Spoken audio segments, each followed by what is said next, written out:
السلام عليكم. وعليكم السلام ورحمة الله وبركاته. نعم.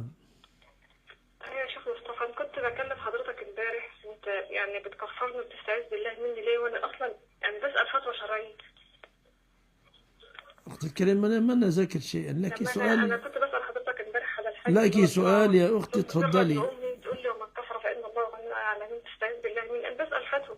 لا لا، ما سألت فتوى فقط، أنت امرأة مجادلة والله وتريد لا أن أجادل، تستخلصي مني. أنا فعلا والله مش قادرة أسامح الكلمة اللي حضرتك قلتها. سامحي أو لا تسامحي، أنت سامحيني لما أكون ظلمتك. بتكفرني على سؤال يعني كده لا لا، حاجة. ما تسامحي، لا تهدديني تسامحيني أو لا تسامحيني.